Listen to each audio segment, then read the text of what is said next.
आज हम लोग सॉल्व करेंगे 8th क्लास के चैप्टर मेंसुरेशन की एक्सरसाइज 9.3 से क्वेश्चन नंबर 5 को। इसमें हम लोगों को दिया है find the height of the cylinder whose volume is 1.54 metre cube and diameter of the base is 140 centimetre. तो क्वेश्चन में हम लोगों से बोला है कि भाई एक सिलेंडर है और इस सिलेंडर का जो वॉल्यूम है वो 1.54 मीटर क्यूब है, जबकि इसके बेस का जो डायमीटर है वो 140 सेंटीमीटर है। तो बताइए इस सिलेंडर की हाइट क्या होगी। ठीक है, तो क्या क्या दे रखा है भाई हम लोगों को यहाँ पर। हम लोग यहाँ पर देखें तो हम लोगों को इस सिलेंडर का वॉल्यूम दे रखा है, तो उसको हम लोग v से रिप्रेजेंट कर सकते हैं। ठीक है, तो v इक्वल टू कितना है 1.54 मीटर क्यूब दिया है और बेस का जो डायमीटर है वो दिया है 140 सेंटीमीटर। और डायमीटर को हम लोग किससे रिप्रेजेंट करते हैं, या तो d से या फिर 2r से, क्योंकि रेडियस का डबल होता है डायमीटर। तो 2r की वैल्यू दे रखी है कितनी 140 सेंटीमीटर। और अगर 2r 140 सेंटीमीटर है और यहाँ पे डायमेंशन देखें तो किसमें है, मीटर में है। क्लियर है, तो इसका मतलब इसको चेंज कर लेते हैं। पहले तो रेडियस निकालें और सेंटीमीटर को चेंज कर देंगे मीटर में। तो इस तरीके से रेडियस कितनी हो जाएगी 140 अपॉन 2 और 140 अपॉन 2 का मतलब हुआ 70 सेंटीमीटर।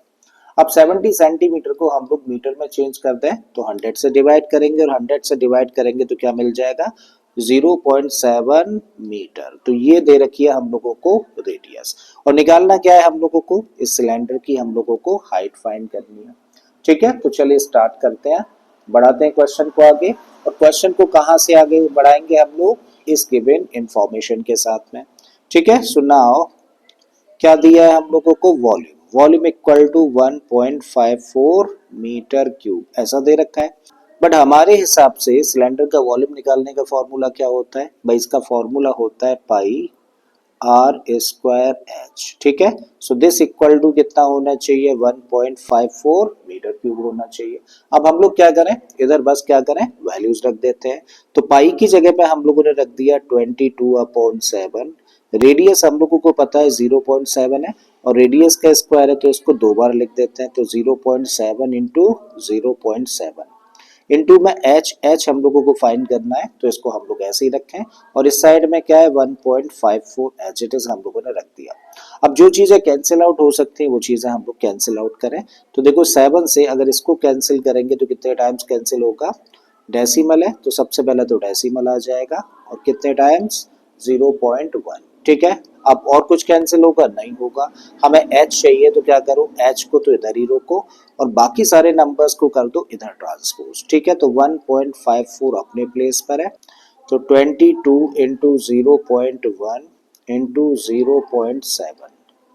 क्लियर है, यहाँ तक चीजें समझ आ गई।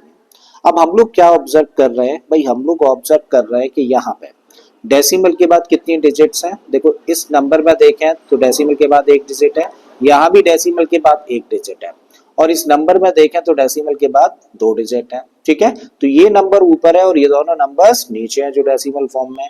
तो भाई यहाँ पे डेसिमल से डेसिमल खत्म हो जाता है, क्योंकि नीचे भी कुल मिला के डेसिमल के बाद दो डिजिट मिल रही है हम लोगों को और ऊपर भी दो डिजिट है डेसिमल के बाद में। ठीक है, तो इस तरीके से अब नंबर क्या निकला, ऊपर निकल कर आ गया 154।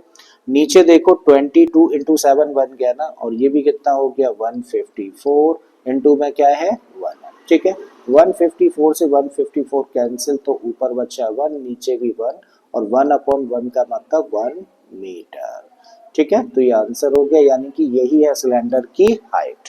तो उम्मीद करता हूं कि आप लोगों को एक क्वेश्चन अच्छे से समझ आ गया होगा। अगर ऐसा है तो प्लीज वीडियो को लाइक कर दें, चैनल को सब्सक्राइब कर लें अगर आपने अभी तक इस चैनल को सब्सक्राइब नहीं किया है, और अगर हो सके तो इस वीडियो लेक्चर को अपने दोस्तों के साथ में शेयर भी कर दें।